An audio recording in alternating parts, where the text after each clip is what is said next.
Yes, lovely, great.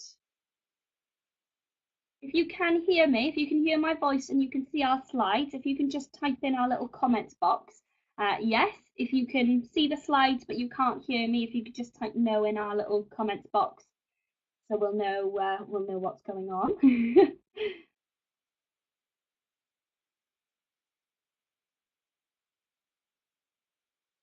Great, so I've got 2 yeses so far. Lovely, Paige can hear me, that's great. And Kate can hear me, that's lovely. So we're still waiting for a few more people to come in. So I might just wait a minute or so more just in case there is anybody else joining us. Um,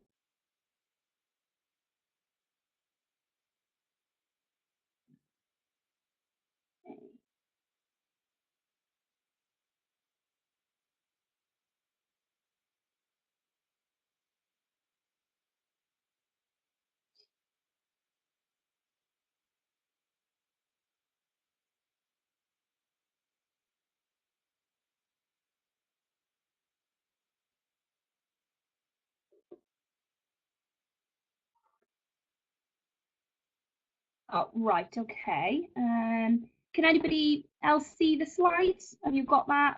Just see. Can you see the slides now?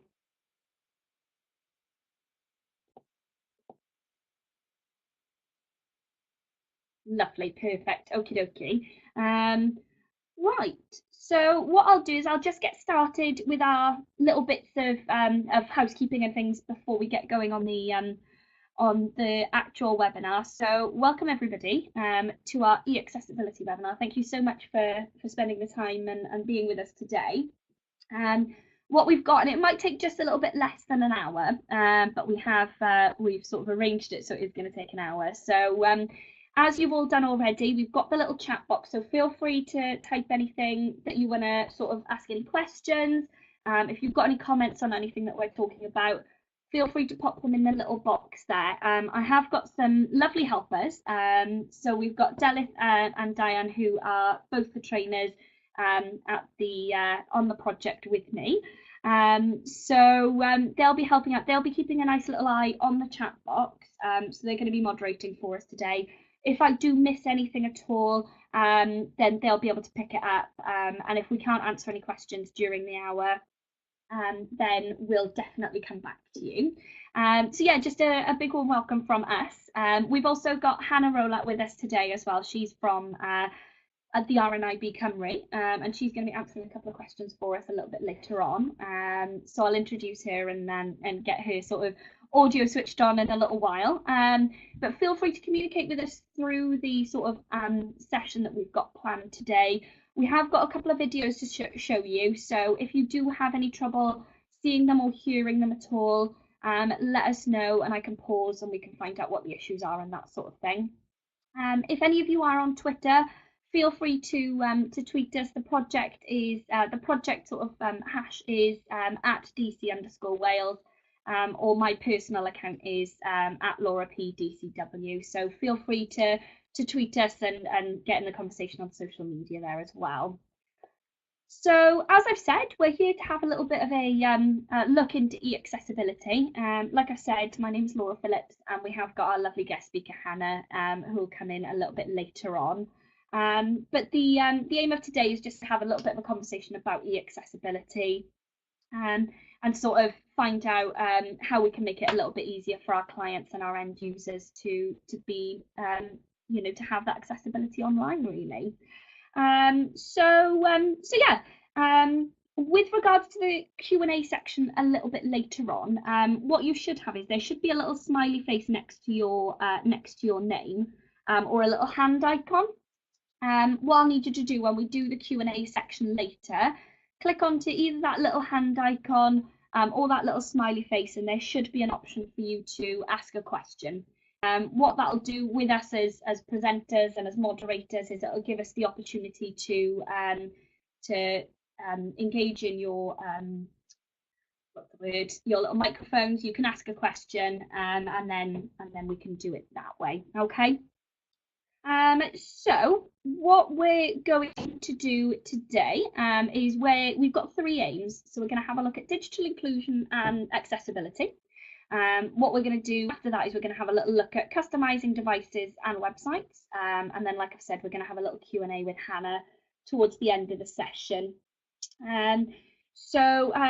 Yeah, the first little section that we're going to have a little chat about is what is e-accessibility. And e-accessibility is more than just a buzzword. So you'll see here there's a little slide that says it's designed for all. Oh, I can hear and see okay. Had a problem with Chrome. Brilliant. Thanks for letting us know, Sean. That's brilliant. If any of you do sort of drop out at all, just give us a shout and let us know. So the design for all with e-accessibility is it starts off with sort of legislation. So it's not just about sort of making it easier for people. It's actually a requirement for websites and apps to make sure that they are accessible to everybody. What also comes into it is the methodology and the hardware. So making sure that these things are accessible on different platforms. So with things like Microsoft Edge, for example, sorry, not Microsoft Edge, Internet Explorer Edge or Chrome, the page has to be readable on different sort of devices and that sort of thing. So yeah, it's designed for everybody. There was a really nice webinar that I listened to with the design of the Barclays app, which was with, they worked with a company called AbilityNet. And what they did when they were redesigning their new app was they actually got AbilityNet to come in from the get-go. So they could make sure that the whole app was accessible right from the beginning. And what they said is this actually saved them a lot of time and energy rather than working on an app and designing it and then finishing it and then finding out that they needed to add in these accessibility options. They worked with the company to make sure that it was nice and easy to use from the get-go, and they were building these accessibility options in right from the beginning. So that's why it's so important just to make sure that people can access online resources, basically, because we've got a couple of facts and figures that I'm going to cover in a little while, but it is really, really important that everybody is able to access sort of tools online or on apps or any sort of digital media, really.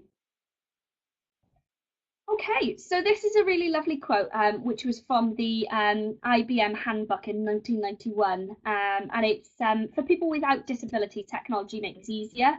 For people with disabilities, technology makes things possible. And I think that's a really lovely quote, actually. And considering that came out in the beginning of the sort of 90s, it is really important that we consider the impact of that quote now, because a lot of people with disabilities, they might not have the knowledge of what is available online, and knowing the possibilities that are available to them is absolutely essential, with a lot of maybe assistive tools or just finding out if they can talk to other people online, maybe with the same disabilities as them, or the same illnesses, maybe, might not even be a disability. So technology can be a force for good to help people with disabilities, and it can really make things possible through accessibility settings and innovative applications. So this quote was written back, like I've said, in the early 90s, back when technology and the internet wasn't really used day to day for a lot of people. But now that online tools and digital tools are being really integrated and a lot of things are going digital by default, this quote really is sort of important for us. And it is really important for us as a project as well. So yeah, everyone can benefit from accessibility settings, absolutely. Even if you don't have any sort of accessibility needs, if you've got the option to make text a little bit bigger or change the background of things, it really does help. And if you keep, especially with web developers and app developers and things, if they consider making things accessible right from the get-go, it's not having an effect on those people that don't need it. It just means the people that do really need it have got that opportunity. Lovely. So yeah, I thought that quote was really, really nice. So I've got a couple of little facts and figures here for you, just with regards to accessibility and the types of people that are affected when websites aren't accessible. So 15% of people in Wales don't have basic digital skills or have been online, and these figures are taken August of this year, so they are very recent. So of all digitally excluded people, 55% have some sort of limiting or long-standing illness. So that means that over half of people that aren't getting online probably have a reason for not getting online. So it could be, as you've said there, it's about customizing the device to your own needs, and maybe people don't know about being able to customize their own devices. So of all people with a limiting long-standing illness, 75% use the internet and 25% don't. Whereas if you consider people who don't have a limiting illness or a disability, it's 90% of people who use the internet and 10% who don't. So from what you can tell from those figures already, people with disabilities or long-standing illnesses, they are further digitally excluded. So that's why it's so important that we have discussions like this where we consider the real benefits of making sure that people know how to customize their own devices, and really bringing e-accessibility to the forefront of conversations that people have with regards to getting online. So 43% of people over the age of 75 are still digitally excluded, and that's obviously a really huge number of sort of the elderly population, especially if we consider that we are becoming more of an elderly population as well. People are living longer, and so we need to make sure that we're considering that 43% of people, and making sure that devices are accessible, so web pages are nice and easy to look at. Because if you consider learning a brand new skill over the age of 75, you're going to want that to be as easy to do as you possibly can. So that's another reason why we need to make sure that things are accessible, devices and websites and things. So do we have examples of how technology has helped people with disabilities? I can get some, I have got a case study that I'm going to show you a little bit later on, but we have got quite a lot of resources that I'll be sending out to everybody after the little webinar, with quite a lot of case studies that we've been involved with, not just as Digital Communities Wales, but our Digital 2.0 project that came before us. So there's quite a few nice little case studies on how tech has helped people with disabilities, absolutely. So a lot of these figures that I've gone through with you today, a lot of the people that are currently digitally excluded may not have the understanding or know about the different accessibility options that are on their phones or on their tablets or iPads, or even on websites that they regularly use. So it could be from people with, thinking about people with disabilities, we could have people with sight issues or dyslexia. And something that we'll come on to in a little while is apps that can help with that sort of thing. So yeah, it's where we come in really is by raising awareness of the hidden nature of some disabilities, and how we can use technology to help engage people positively. So it could be that people don't know that they're dyslexic. They could have gone to school in a time where they were just sort of considered to be behind everybody else, but it could be because they've got learning difficulties, and they might not know that. So having e-accessibility options available to those people is really important, because they might benefit from it without actually knowing that they've got sort of learning difficulties anywhere.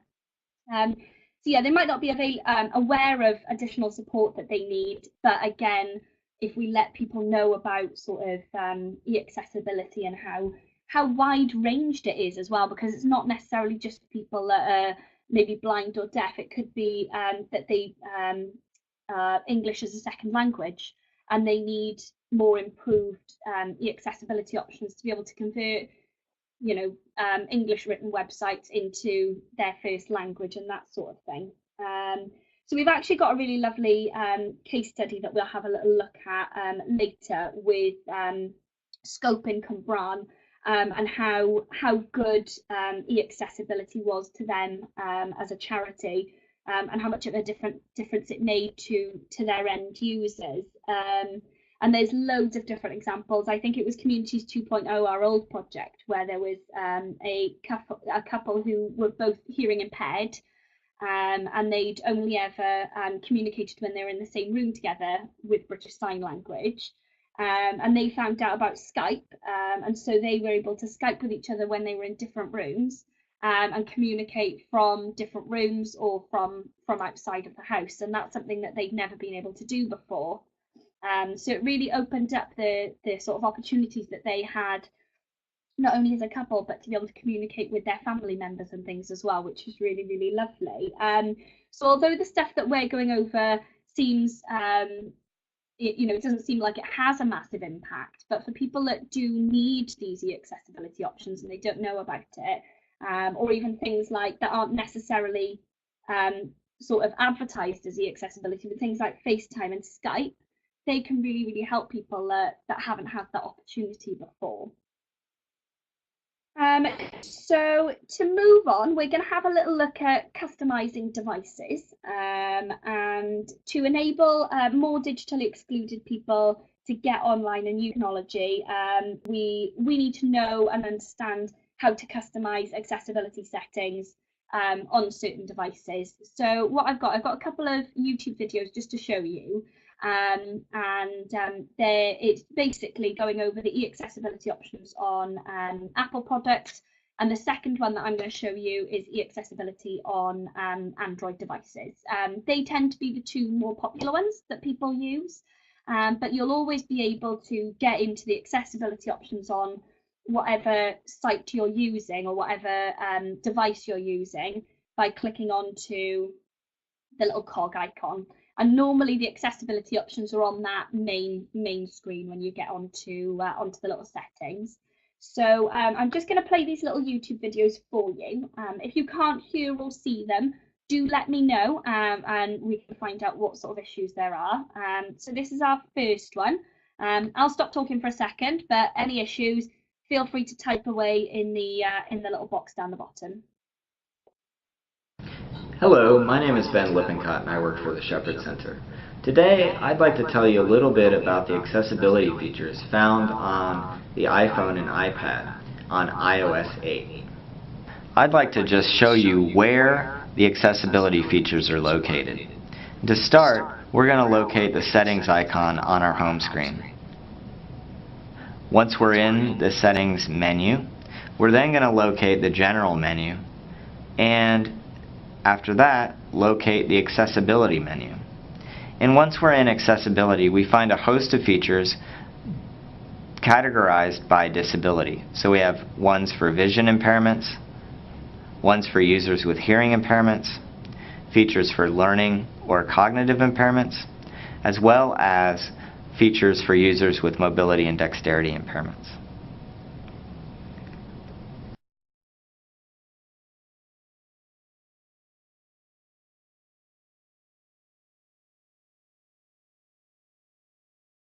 We had a huge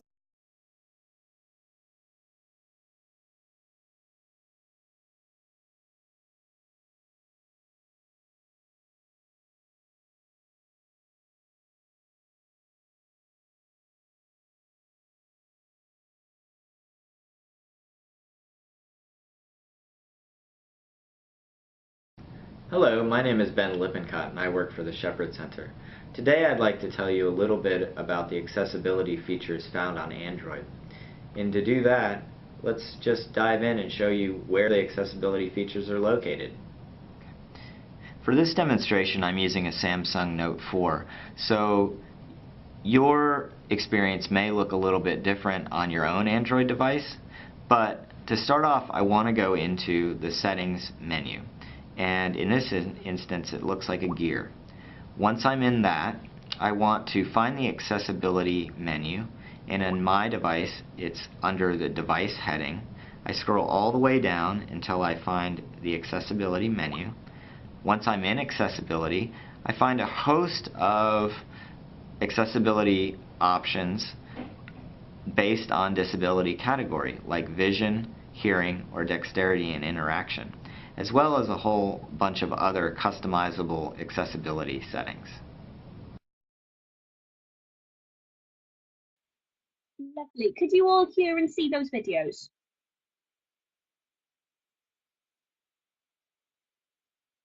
Yes, lovely, fantastic. Hooray!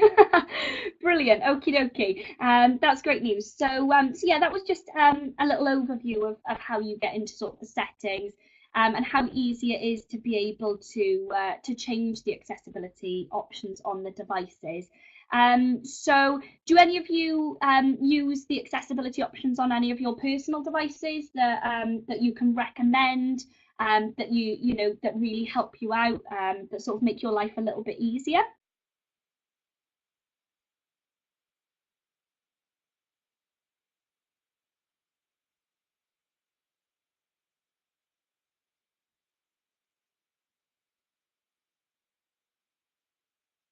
Oh, perfect. So you invert the colours on your iPad and your iPhone. Lovely. Yep, that's brilliant. Yep, perfect. So yeah, you can even without having to go into the accessibility options on quite a lot of devices. You can either three finger tap on iPads, or if you wanted to zoom in on Android devices, you just pinch your fingers in or out. So yeah, it is really handy, and it's little things like Hannah said. When you feel a headache or a migraine coming on, you can really use those accessibility options to make it a little bit easier, especially if you do have work to get on with. But you can feel it coming along, definitely.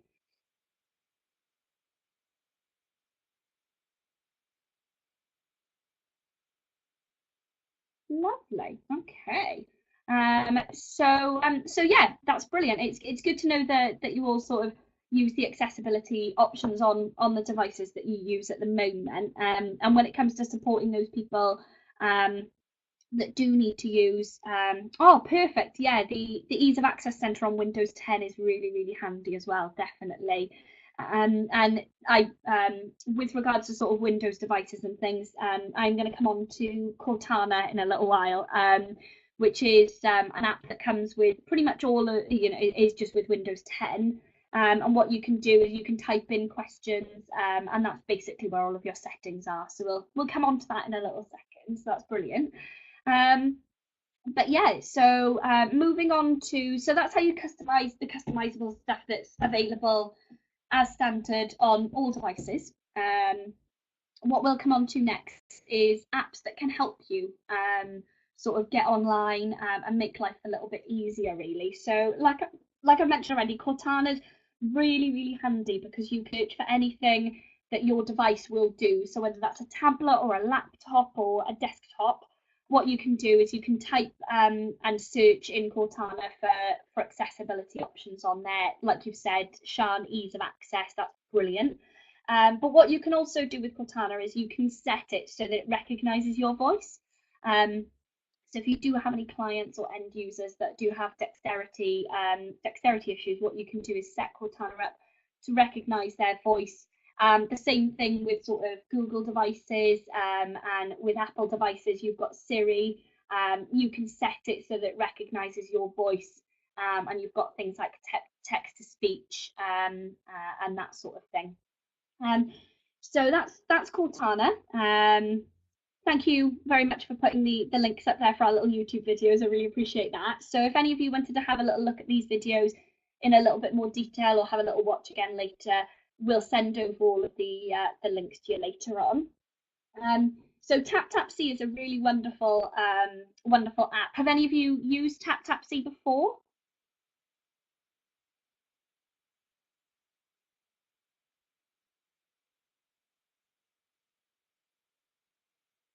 You haven't, no?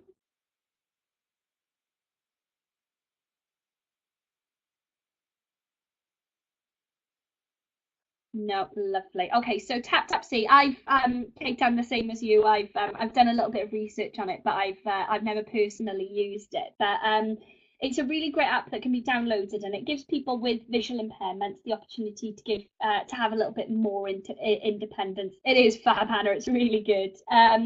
So what it does is basically it uses the camera on your device to describe what it is you're looking at. So all you do is you open the TapTapSee app. What it does is it uses the camera to be able to almost take an image of something that you want to look at, so a tin of beans maybe. And from there, what it does is it describes it to you. There's a really lovely video of somebody with visual impairments using the TapTapSee app, which again I'll include in the resource pack later on. But it's really handy because it does give people with visual impairments the opportunity to be able to be a little bit more independent.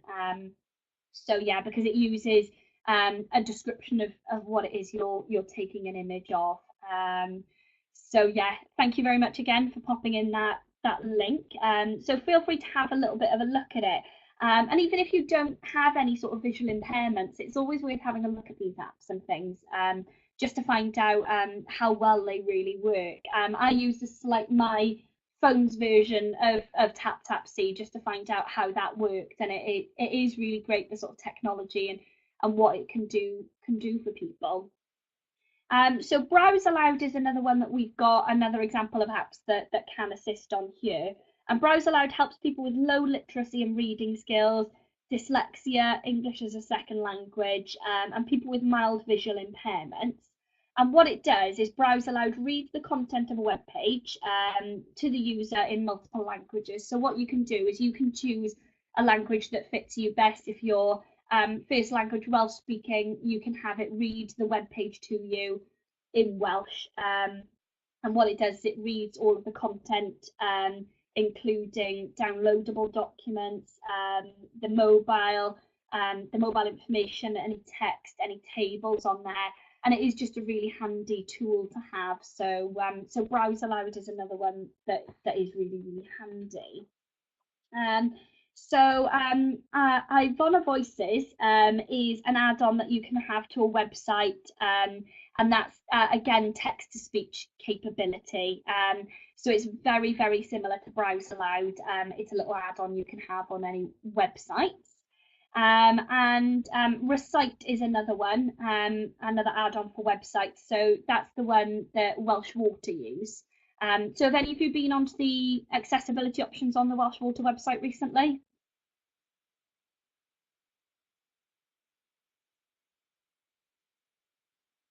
No?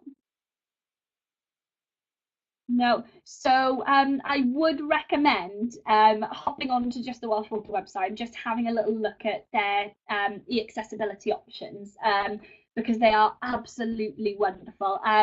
Welsh Water is one of my favourite websites to sort of signpost to when it comes to e-accessibility options, because I think they do it really, really well. So have a little look if you get a chance later on. But yeah, Recite is the add-on that they use on their website basically, in order to be able to make the site really accessible for their clients. So speaking of Welsh Water, this is just a couple of screenshots that I've taken of different websites and their e-accessibility options. So on the Welsh Water website, the option for the accessibility is on the top left-hand corner, and it's the two little A's that I've just highlighted there. So all you do is you click onto that, and at the very top of the screen, it just opens up the opportunity for you to be able to change the language. It can do text to speech on there. You can highlight certain portions of it. You can invert the colours. It is really good. Then we've got this section here. We've got the Newport Council website, and the accessibility options there. Again, they're at the very, very top of the screen, and you'll either have the word accessibility, or on the Newport website, you've got the little bee with the headphones on it. And that's the Browse Aloud logo.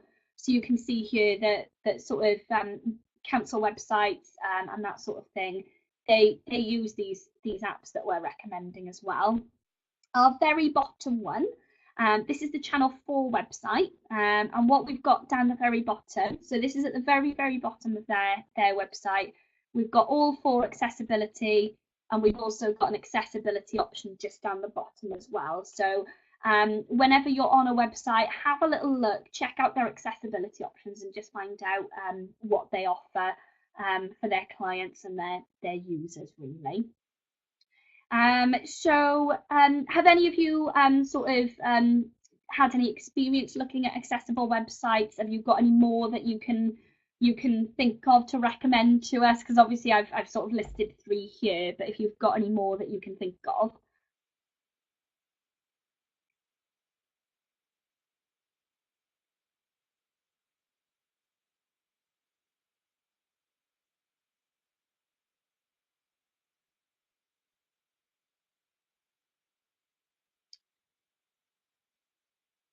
Just give you all a little second just to give us any examples that you guys have got.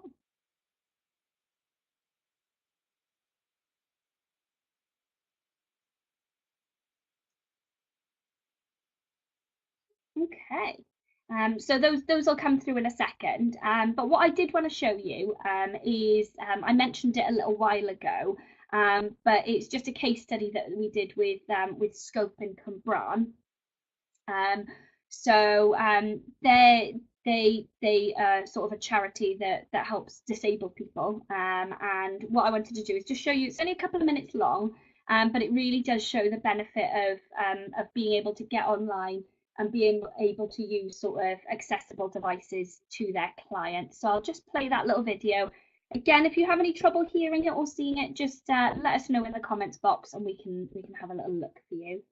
There you go, so I'll just play this. Need for equipment that was able to be used in the service. We had a huge gap with very old equipment here, and not being able to maybe necessarily meet the needs of everybody as an individual by using desktop equipment. It became very clear very early that the handheld equipment that we were offered from Angela and Teacher Community as well could be used in a more person-centred way and meet the needs of people specifically with all their differences. The majority of our customers here are wheelchair users, and it's not always easy to position somebody at a fixed desk to be able to access the standard equipment of which they use. So the laptops have been great, but more so the iPads and the Galaxy tablets that have been in use, because they can be placed in people's hands or with the hand-on-hand support from a carer to make that equipment movable into a position that makes it easier, enables the person to use that equipment. Not everybody in the service has the ability to be able to read and write, and the use of a tablet or an iPad means that things can be used in picture form or by using apps that open up social networking and media and access to jobs and shopping and everything that's used sensory with that equipment is available to everybody. Marley's needs are quite complex and Marley's quite unique, and it's meant that Marley can get a lot of sensory experiences from using the iPads. Marley's one-to-one nurse Kate that arrives with him has been fabulous in sourcing apps that have been downloaded onto the equipment, and they have a full sensory experience that Marley can completely interact with using the iPads that have been on loan. These ones, we found that all the sensory games have been good for your coordination, haven't they? And he enjoys, it is mainly the ones that have like the pulse on them where you can touch it and he feels the vibration. But also the colourful ones as well, they keep him interested, which has been really good for everybody, hasn't it? I'll give you an example of this morning. We were doing art, we were using chalks. He'll hold the chalk in his hand. If he doesn't want to do something, he won't do it, whereas with this, as of yet, he hasn't moved his hand away or looked the other way, for example. He hasn't become interested in other things. He seems to focus on the tablet or iPad. So I think that's good for attention span. Tommy has been a huge success for Scope as a charity, and never in the history of day services has anybody been able to achieve what Tommy's been able to achieve using the equipment on loan. It's meant that Tommy can use equipment in a space that's convenient for Tommy, holding equipment in a position that enables Tommy to access Job Club and travel training and plan routes. And as part of that, with Mike, one of the support workers here at Scope, Tommy has been successful in securing himself a voluntary position supported by Mike for a couple of hours every week. Tommy's built on his CV and his accredited training, and he's now using those skills in a voluntary position, and that's an absolute first for day services. So it's been fabulous, it's invaluable. Use iPads and tablets to part my skills and part my training for my education. So I get a volunteer for get my elements for my CV. I started a couple of weeks ago. I'm working at the Tottenham Art Gallery. Especially for this is I usually focus on my skills, my education, my qualification. Because the needs of our customers are so varied and everybody is so uniquely individual, it's opened up a world as to what can we do and where can we go next. What we're hoping to be able to do is use the tools so that our customers are enabled to communicate with everybody, and we're hoping that that will give more people a voice. We've been given a golden ticket with the equipment that's been on loan to us, and I can't put a monetary value on that, on the worth to us as a service. From the bottom of my heart, just thank you.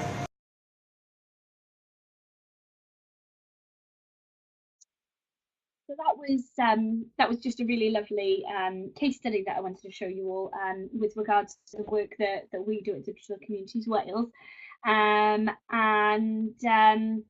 Yeah, it's I think it really hit home with me with especially with the example of Tommy, who's been able to volunteer now and he's getting CVs up to date, and he's really experiencing the world as sort of at a much better scope, really, without using the name of the charity too much. But yeah, it's definitely something that's opened up a world for a lot of users, and I think that that for some disabled people, they're far less likely to be online, as we discovered with the facts and figures earlier, and so they're unable to reap the benefits of the internet and digital technology, really, and what it has to offer. So yeah, I just thought that was a really lovely case study to have a little look at. So before I finish and pass you over to the lovely Hannah, what I wanted to do is just talk to you a little bit about sort of signposting with different websites and different charities and companies that do make things easier for people with disabilities. So eAccessibility Wales was a sort of project run by it was run by the Welsh Government's Digital Inclusion Project, and it was in conjunction with Communities 2.0. So we worked together with to create the sort of eAccessibility Wales website, which is really, really great for finding out information. But the one that I'd always recommend is AbilityNet. And you would have heard me mention them earlier when I mentioned Barclays setting up their new banking app. And Barclays actually worked really closely with AbilityNet, and they've just got a whole host of sort of testers and things like that go through websites and apps, and they get in touch with these people and they say, look, you can make it more accessible by doing X, Y, and Z. So they do that on a very large scale, but on a smaller scale, what they do is they exist to change the lives of disabled people by helping them to use digital technology at work, at home, or in education. So they work really closely with people with disabilities, and giving them the same opportunities as people who don't have disabilities. So so that's really lovely. AbilityNet also have loads and loads of webinars that they've run with different companies, and different examples of stuff that they've done within communities and with individuals. So it's definitely worth having a little look at their website and just sort of finding out a little bit more about them. So the other signposting things that I wanted to mention, we've already mentioned AbilityNet and Disability Wales. Obviously, the RNID is really, really handy for things with regards to eAccessibility, which Hannah's going to have a little bit of a chat about in a second. So Action on Hearing Loss as well is another really handy website to look at, and wcdeaf.org are also really, really handy, just as a website for sort of finding out a little bit more information about the accessibility options within those different companies or charities. What we'll be doing is we will be sending all of these links over to you, so you'll be able to click on them live and have a little look at them. But have any of you got any other sort of websites or apps that you use that you find really handy for sort of for e-accessibility?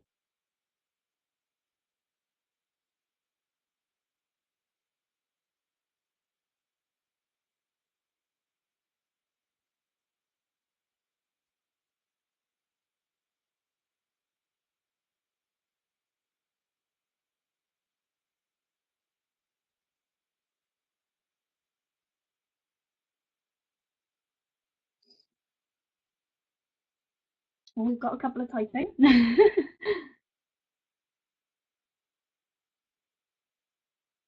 Oh, perfect. That's really good, Hannah. That's wonderful.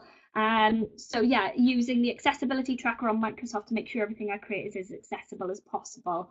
That's really brilliant. That's really, really good. One app that I use that is really handy. It's called Nearpod, and it's actually something that our lovely Hannah France there referred me to. And it just means that if you are presenting to a group of people, and you've got a PowerPoint presentation, you can use Nearpod to be able to stream it directly to a handheld device like a tablet or an iPad, so that the accessibility options on that device can be used with that device then, and with the PowerPoint presentation that you're doing. So Sean, brilliant. Not an app, but I've dipped in and out of this free course a few times. That's wonderful. I'm definitely going to have a little look at that one. So yeah, it's really good that a couple of you have mentioned sort of websites and apps that are really handy, that help just give you a little bit more information on e-accessibility and its impacts and things. That's excellent. Yeah, it's Nearpod is absolutely wonderful. It's definitely worth having a little look at. I downloaded it. I did a training session with up in Blackwood with Disability Can Do. And I didn't need it, but I made sure that I had it there just in case, because again, like I mentioned at the beginning, if we make sure that all of our sessions or all of our resources are accessible, it's no issue if I don't need it, but it's there if I do. So yeah, that's definitely the best bit of advice that I can give you guys as well. So to lead us on, we're going to have a lovely little Q&A bit with the wonderful Hannah. So this is what I'm going to do, Hannah. I'm just going to switch your microphone on. Like I said, you guys, if you have got any questions that you wanted to ask, there should be a little hand icon next to your details, or a little smiley face where you can ask a question. So I've got Paige, she's ready and waiting. So Hannah, I'm just going to switch on your microphone and I'll let you carry on. So that should switch on in a little second, hopefully. Let us know when you start talking there, Hannah, as well, just so I can make sure that it's all working.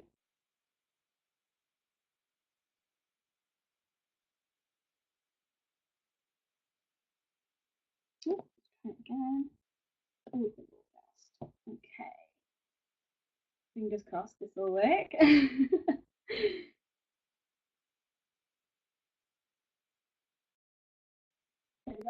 can you? Hi everyone, can you hear me? Oh. Hi everyone, can you hear me? Hello? Sounds like we're all good, Hannah. Yeah, everyone can hear you.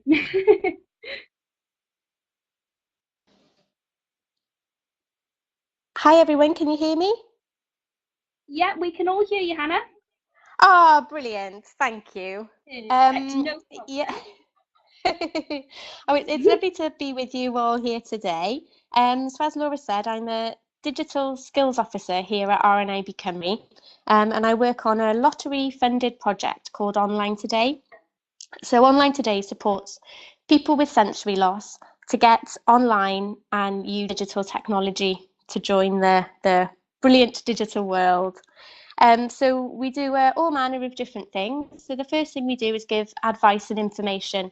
So we talk to people really about what this webinar has been about today, about what features are available and about how people can join the digital world. So we did some research a while ago, and 4 out of 5 people with sight loss think they can't use technology because of their sight loss. So that's purely information about actually they can. There are all these brilliant features available. So we get out and about and kind of spread the message as best we can. We also offer product demonstrations so that people can get hands-on and actually give the device a little go before they decide it's what they want to do.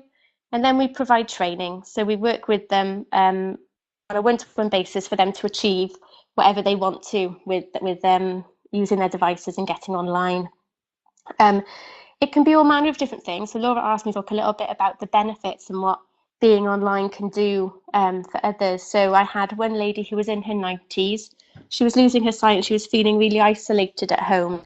And her family bought her a tablet that she just kept in a cupboard. And so anyway, when I started to go and see her, she really wanted to learn to use Facebook because her granddaughter was traveling around the world. So with a little bit of training, she was able to get herself onto Facebook and to look at her granddaughter's pictures that she posted up as she traveled around the world, which just meant that she was able to feel a little bit closer and a little less to her friends and family and a little bit less isolated at home. Another client that I worked with used to go and meet her sister every week for coffee, and her sister would tell her everything that was happening in the news. And she was just a little bit fed up, really, of always kind of being behind. So she got herself a smartphone, and with the accessibility features, she was able to access the news herself and keep up to date. And she told me with great glee how she, when she went to meet her sister for coffee, how she was able to tell her the news instead of being the one, that was told everything and was feeling a little bit behind. So digital technology, as Laura's just been mentioning today, just has the power to increase people's well-being, to leave them feeling less isolated, and also to increase their independence, which is what our project Online Today is all about. Does anybody have any questions? Yeah, so I've got Paige who I'll just give a little voice to. So I will pass you on to Paige, and I believe she's got a Lovely. question. Okay. Thank you. No problem. Just loading.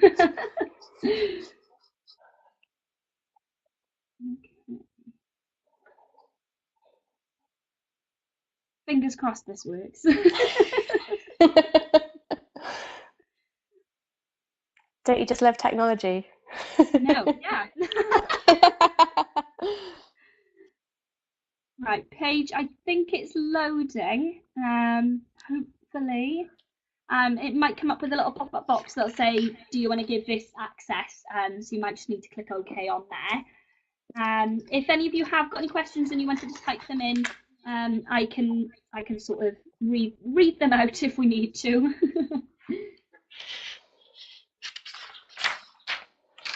Absolutely, Sean. We seem so far so good now, aren't we? Okay, it's still loading up Pages little voice section here.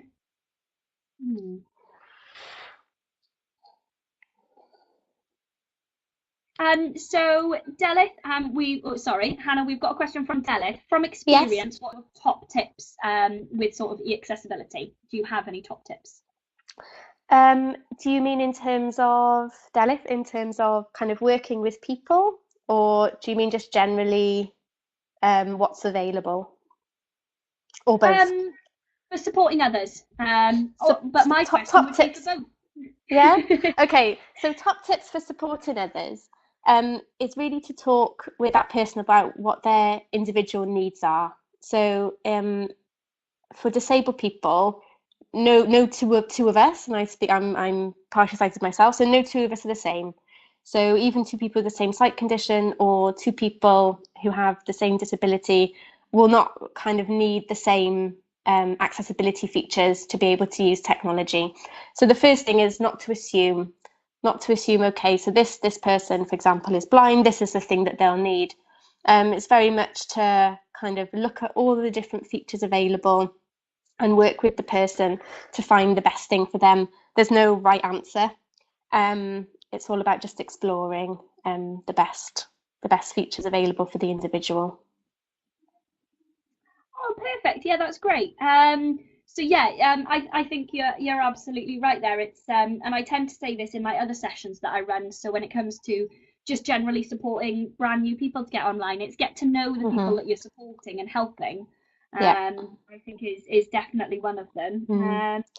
Another would be just have a play yourself with all the features that are out there. You know, we all have smartphones and things in our pockets these days, so just have a little play. Don't be scared, which is kind of what I say to everybody. You're not going to break it. And yeah, I think there's a tendency that if you don't kind of understand something, just to think, oh no, I won't have a go at that. I don't have enough knowledge. Whereas you're not going to break it. Just have a little try and see what happens.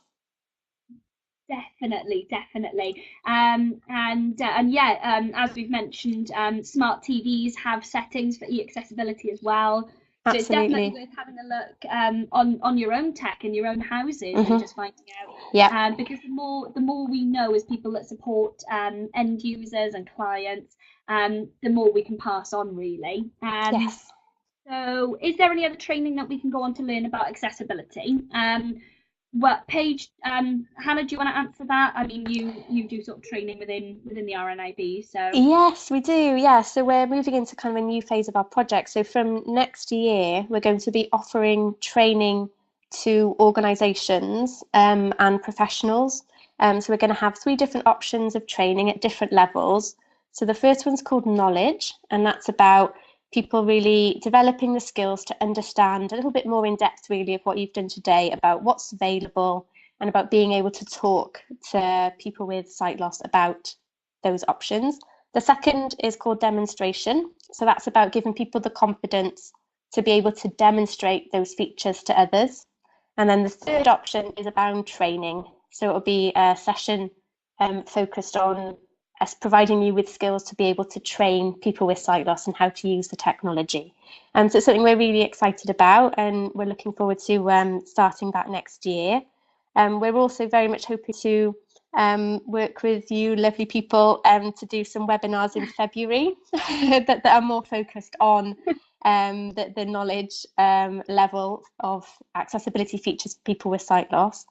And if anybody is interested in learning more about the training that we can provide, they can contact us on online today Cymru at rnib.org.uk. Perfect, lovely. Has anybody else got any other questions that we can think of?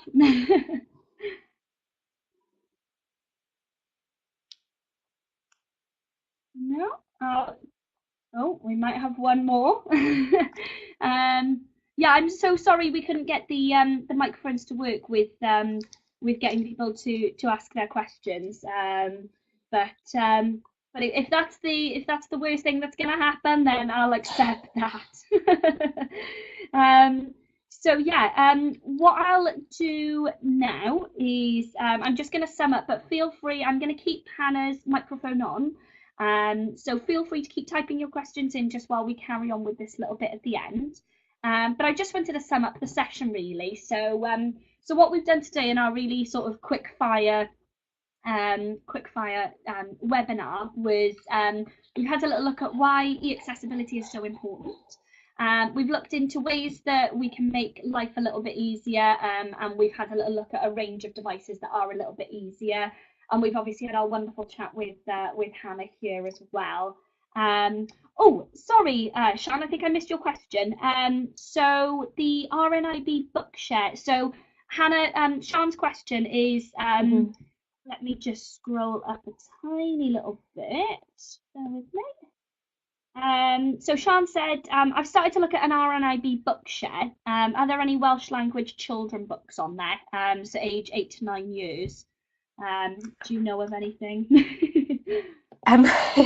So we do have a library of Welsh language children's books that can be borrowed. I don't know if they're particularly on that platform, but there are some available. So if Sean is happy to pass maybe you her details, I don't know if that's possible through the information, then we can we can put her in contact with some Yes, people where she certainly, can get. Yeah, I can Yeah. pass Sean's details on to you, and we Yeah. can build beautiful relationships. Brilliant. And we can get the information to you, Sean. Excellent, lovely, brilliant. Sorry I missed that question there, Sean. So yeah, has anybody else got any questions? I mean, for me or for Hannah at all?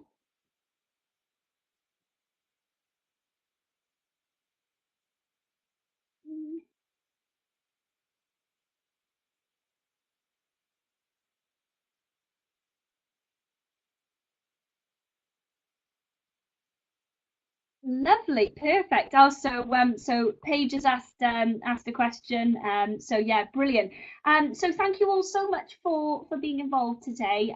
Thank you so much for Hannah for being involved and being my wonderful guest speaker. I just wanted to say before we finish up, if you have got any questions, my details are up on screen now. So my email address is laura.phillips@wales.coop. Or we've got our project email address, which is digitalcommunities@wales.coop. So feel free to get in touch with us. Like I said, I'm going to be emailing out all of the lovely resources that we've had a talk about today.